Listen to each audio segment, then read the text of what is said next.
بسم اللہ الرحمن الرحیم۔ آج کا جو سبق ہے وہ ہے لفظ کے حوالے سے۔ آپ کی اسکرین پہ جیسے کہ نظر آ رہا ہے لفظ کا بیان۔ الفاظ جو ہیں وہ حروف سے مل کر بنتے ہیں۔ حرف سے مراد وہ شکلیں ہیں ہجوں کی، جو ہم منہ سے لفظ نکالتے ہیں، مختلف ہجے ہوتے ہیں، تو ہجے کی جو شکل ہے وہ حرف کہلاتی ہے۔ تو دو یا دو سے زیادہ حروف سے مل کر الفاظ بنتے ہیں۔ لفظ کا لغوی معنی اگر ہم دیکھیں تو لفظ کا لغوی معنی ہے پھینکنا۔ لفظ یلفظ لفظا پھینکنا، گویا جو آوازیں ہمارے منہ سے نکلتی ہیں وہ الفاظ کہلاتی ہیں۔ اب ہمارے منہ سے بامعنی الفاظ بھی نکل جاتے ہیں، بے معنی الفاظ بھی نکل جاتے ہیں، تو اس اعتبار سے دو اقسام ہیں لفظ کی، محمل اور کلمہ۔ جو بے معنی ہے وہ آوازیں، وہ الفاظ جو بے معنی ہیں وہ محمل کہلاتے ہیں، اور جو بامعنی الفاظ ہیں وہ کلمہ کہلاتے ہیں۔ جیسے رجل آدمی، ماء پانی، تلمیذ شاگرد وغیرہ۔ اب کلمہ کی تین اقسام ہیں۔ کلمہ کی تین اقسام ہیں، اسم، فعل اور حرف۔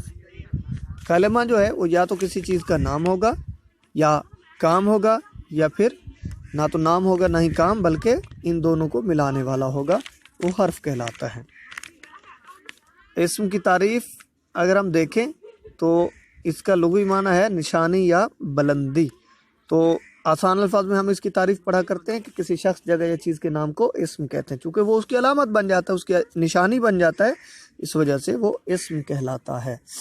تو یہاں پہ اصطلاحی تعریف دیکھیں تو آپ کے سامنے جو نظر آ رہا ہے اس میں لکھا ہوا ہے کہ اسم سے مراد، اصطلاحی تعریف میں اسم سے مراد ایک ایسا کلمہ جو بذات خود اپنا معنی ظاہر کرے اور تینوں زمانوں میں سے کوئی زمانہ اس میں نہ پایا جاتا ہو، جیسا کہ خبز روٹی، حدیقۃ باغیچہ یا پارک، اور نجم ستارہ۔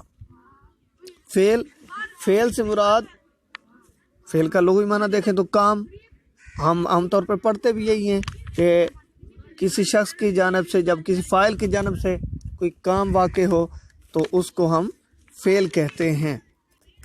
تو فعل کی اگر ہم اصطلاحی تعریف جو آپ کے سامنے نظر آ رہی ہے اسکرین پر، اس کو دیکھیں تو فعل سے مراد ایک ایسا کلمہ جو الگ سے اپنا وجود قائم رکھ سکے، الگ سے معنی ظاہر کرے، اور تینوں زمانوں میں سے کوئی زمانہ اس میں پایا جائے۔ جیسے داخلہ وہ داخل ہوا، ذہبہ وہ گیا، اور ینصر وہ مدد کرتا ہے یا کرے گا۔ حرف سے مراد ایک ایسا کلمہ جو خود تو اپنا معنی ظاہر نہ کرے، لیکن کسی اسم یا فعل یا دو اسموں یا دو افعال کے ساتھ مل کر اپنا معنی ظاہر کرے، جیسا کہ من سے، الا پر، اور الا تک وغیرہ۔ اب دو یا دو سے زیادہ کلمات مل کر مرکب بناتے ہیں۔ مرکب کا معنی جڑا ہوا، رکب یرکب ترکیباً، جڑنا، اسے مرکب جڑا ہوا۔ تو مرکب کی اگر ہم مثالیں دیکھیں تو ہمارے پاس تعریف یہی ہے، دو یا دو سے زیادہ کلمات کا مجموعہ مرکب کہلاتا ہے۔ تو اگر ہم مرکب کی مثالیں دیکھیں تو ہمارے پاس دو قسم کی مثالیں جو ہیں لکھی ہوئی ہیں، جیسے کتاب اللہ اور الصلاۃ فرض من اللہ۔ کتاب اللہ، کتاب بھی ایک اسم ہے، اللہ اسم جلال شریف یہ بھی ایک اسم ہے، تو دو کلمات نے مل کر ایک مرکب بنا دیا، اللہ کی کتاب۔ اسی طرح الصلاۃ فرض من اللہ، نماز اللہ کی طرف سے فرض ہے۔ تو اگر ہم اس کو تھوڑا سا غور سے دیکھیں تو ہمیں پتہ چلتا ہے کہ ایک مرکب جو ہے اس سے ہمیں بات پوری سمجھ نہیں آ رہی، اور دوسرا مرکب جو الصلاۃ فرض من اللہ ہے، اس سے بات مکمل سمجھ آ رہی ہے۔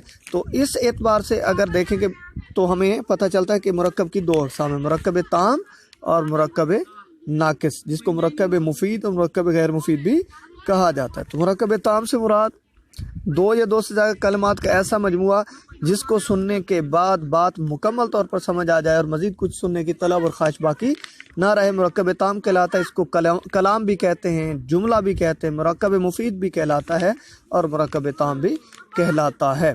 اسی طرح مرکب ناقص وہ مرکب جس کو سننے کے بعد بات مکمل سمجھ نہ آئے بلکہ مزید کچھ سننے کی خواہش باقی رہے، جیسے کتاب اللہ اور کتاب زیدن کر سکتے ہیں، رسالۃ حامدن، ہمارے پاس 2 3 4 مثالیں اور بھی ہم کر سکتے ہیں۔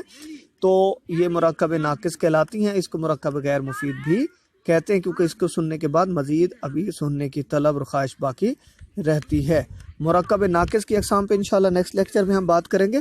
مرکب ناقص کے آگے جتنی بھی اقسام ہیں وہ ایک علیحدہ سے سوال ہمارا بنتا ہے اور امتحانات میں آتے ہیں، امتحانی نقطہ نظر سے تیاری ہوگی، لیکن یہ چیزیں جو آج کے لیکچر میں ہم پڑھ رہے ہیں اور سمجھ رہے ہیں اس لیے تاکہ ہمیں بنیادی طور پر کچھ اصطلاحات کی سمجھ آ جائے، تاکہ آگے آنے والے اسباق میں جو ہمارے امتحانی نقطہ نظر سے ہماری تیاری ہوگی اس حوالے سے ہمیں باتیں سمجھ آ سکیں۔ تو مرکب تام کی اقسام پہ بات کرتے ہیں۔ مرکب تام کی بنیادی طور پر 2 اقسام ہیں۔ مرکب جس کو جملہ بھی کہتے ہیں، تو جملہ انشائیہ اور جملہ خبریہ۔ جملہ انشائیہ وہ ہوتا ہے جس کے کہنے والے کو سچا یا جھوٹا نہ کہا جا سکے، اس میں امر ہے، نہیں ہے، تمنی ہے، ترجی ہے وغیرہ وغیرہ، اس پر انشاءاللہ آنے والے لیکچر میں ہم بات کریں گے۔ اور دوسری قسم ہے جملہ خبریہ۔ جملہ خبریہ وہ ہوتا ہے جس کے کہنے والے کو سچا یا جھوٹا کہا جا سکے۔ جملہ خبریہ کی پھر بنیادی طور پر 2 اقسام ہیں، جملہ اسمیہ اور جملہ فعلیہ۔ جملہ اسمیہ سے مراد ایک ایسا جملہ ہوتا ہے جو اسم سے شروع ہو۔ بڑی آسان سی مثال اور تعریف آپ کے سامنے گزارش کر رہا ہوں عربی میں۔ جملہ اسمیہ سے مراد اس کی نشانی یہی ہے کہ جو اسم سے شروع ہو رہا ہو، کسی ناؤن سے شروع ہو رہا ہو، وہ جملہ اسمیہ کہلائے گا۔ اب یعنی یہاں پہ آپ کے سامنے لکھا ہوا کہ وہ جو مرکب جملہ خبریہ اسمیہ سے مراد ایسا جملہ ہوتا ہے جس کا پہلا جز مسند الیہ ہو۔ تو جملہ اسمیہ کے 2 حصے ہوتے ہیں، اس کو سمجھنے میں آپ کو سمجھا دیتا ہوں، تعریف سمجھ آ جائے گی جو آپ کے سامنے لکھی ہوئی ہے کہ 2 حصے ہوتے ہیں، ایک مبتدا کہلاتا ہے، دوسرا خبر کہلاتا ہے۔ مبتدا کو مسند الیہ کہتے ہیں، یعنی وہ جس کے بارے میں کوئی خبر دی جائے اس کو مبتدا کہتے ہیں۔ عمومی طور پر یہ پہلے واقع ہوتا ہے جملہ اسمیہ میں، اور دوسرا حصہ جو ہے وہ خبر کہلاتا ہے، یعنی وہ حصہ جس کے بارے میں بتایا جا رہا ہوتا ہے، جو خبر دی جا رہی ہوتی ہے وہ خبر کہلاتا ہے۔ اور المجتہد فائز، اس کی مثال یوں سمجھ لیں، المجتہد فائز، محنتی شخص کامیاب ہے۔ المجتہد ایک ایسا ناؤن ہے جس کے بارے میں کوئی خبر دی جا رہی ہے، اور خبر یہ دی جا رہی ہے کہ وہ کیا ہے، کامیاب ہے۔ تو المجتہد جو ہے وہ مبتدا ہے اور فائز اس کی خبر ہے۔ اور اسی طرح اگر ہم جملہ خبریہ کی دوسری قسم کی طرف جائیں تو وہ ہے جملہ فعلیہ۔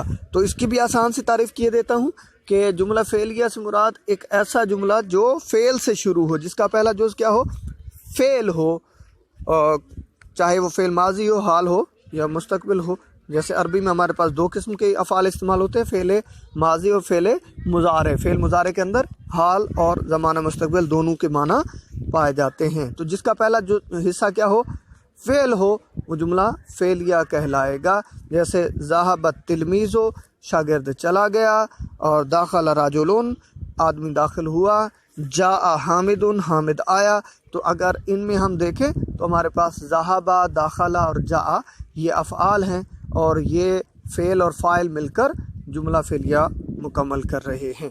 تو امید ہے آپ کو یہ بنیادی باتوں کی کسی حد تک سمجھ آ گئی ہوگی۔ اگر آپ کو اس میں کسی قسم کی کمی بیشی یا محسوس ہو یا کوئی تشنگی باقی رہ گئی ہو تو کمنٹس کر کے آپ مجھ سے پوچھ سکتے ہیں، انشاءاللہ آپ کو میں مکمل طور پر اس میں سمجھا دوں گا۔